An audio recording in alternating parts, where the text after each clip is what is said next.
ముఖ్యమంత్రి గారి ఆలోచన ఎట్లుంటుందని ఒక చిన్న అంశాన్ని మీ దృష్టికి తీసుకొస్తాం. తెలంగాణ రాకముందు ఉమ్మడి రాష్ట్రంలో కూడా ఉండే సమస్య, తెలంగాణ వస్తే అన్ని సమస్యలు పరిష్కరించుకుంటామనేటువంటి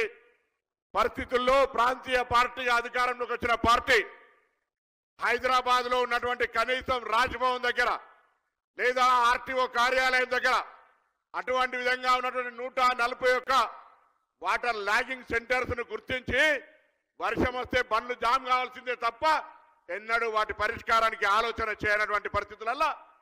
ముఖ్యమంత్రి గారు స్వయంగా ఒక ఆలోచన చేసి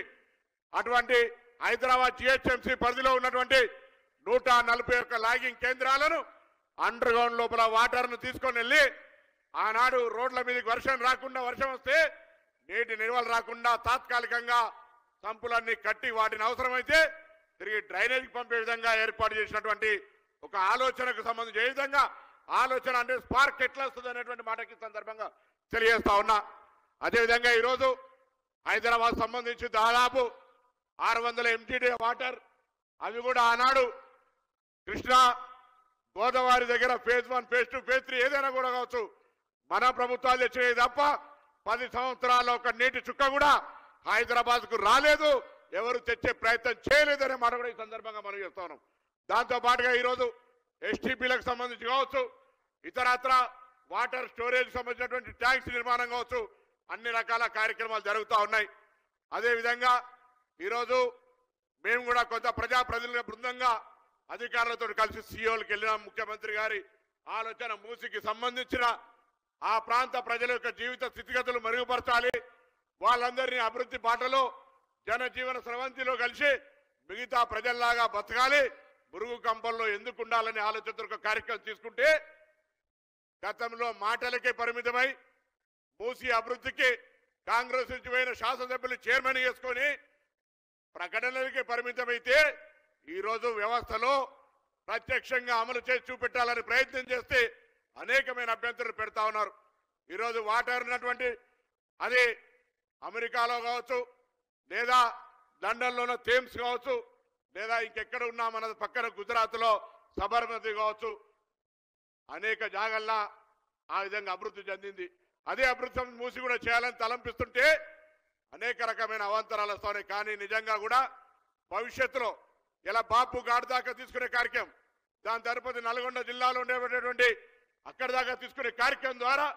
హైదరాబాద్ పాత నగరం కొత్త నగరం అని తేడా లేకుండా తెలంగాణ దేశంలోనే ప్రపంచంలో హైదరాబాద్ నగరానికి ఒక స్థానం వచ్చే అవకాశం ఉందనే మాట సందర్భంగా మనం చేస్తా ఉన్నాను. అదేవిధంగా ఈరోజు ఈ వేదిక ద్వారా ఈ ప్రాంతం నుంచి ప్రాతినిధ్యం వహిస్తున్న పార్లమెంటు సభ్యుడిగా కేంద్ర మంత్రిగా ఉన్న కిషన్ రెడ్డి గారు ఈ హైదరాబాద్ అనేది ఒక lakes and rock city, archaeology మినిస్టర్గా టూరిజం మినిస్టర్గా ఉండే ఈ హైదరాబాద్ బ్రాండ్ ఇమేజ్ కి సంబంధించి హైదరాబాద్ సంబంధించి ఒక్క రూపాయి కూడా నిధులు తీసుకురాకుండా రాష్ట్ర ప్రభుత్వం బడ్జెట్ లో నిధులు కేటాయించకుండా అనేక సందర్భాల్లో ప్రభుత్వం తరఫున విజ్ఞాపనలు ఇచ్చినా కూడా హైదరాబాద్ పైన నిర్లక్ష్యం జరుగుతూ రాజకీయపరమైన చర్యలకు ప్రభుత్వాన్ని విమర్శించడానికే పరిమితం అవుతా ఉన్నారు. ఇది వాస్తవాన్ని ప్రజలు గమనించాల్సిన అవసరం ఉంది. అదేవిధంగా హైదరాబాద్ సంబంధించి బ్రాండ్ ఇమేజ్ అంటే ఒక ఏదో మౌలిక సదుపాయాలే కాదు, ఈరోజు పట్టణ ప్రజలు ఢిల్లీలో ఏ విధమైన సమస్య ఎదుర్కొంటున్నారో అటువంటి సమస్య హైదరాబాద్కు రావద్దని ఒక ఈవీ పాలసీ తీసుకొచ్చి పరిమితమైన సంఖ్యలో కాదు 2026 డిసెంబర్ 31 దాకా హైదరాబాద్ లో ఈవీ వెహికల్స్ అన్ని కూడా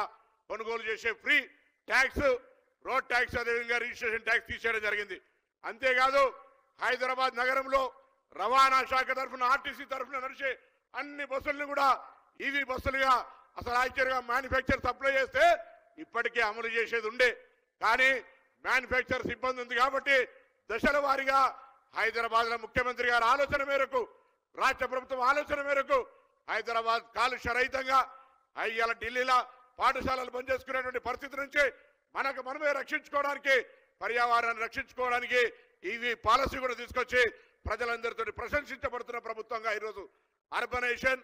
రూరల్ అన్ని సమకాలీన అభివృద్ధి విధంగా తీసుకుపోయే ప్రణాళికతో హైదరాబాద్ రంగారెడ్డి జిల్లాలో ఇన్ని పనులు శంకుస్థాపన చేస్తున్న మీకు మరొకసారి హృదయపూర్వకంగా ధన్యవాదాలు. హైదరాబాద్ ప్రజలందరి పక్షాన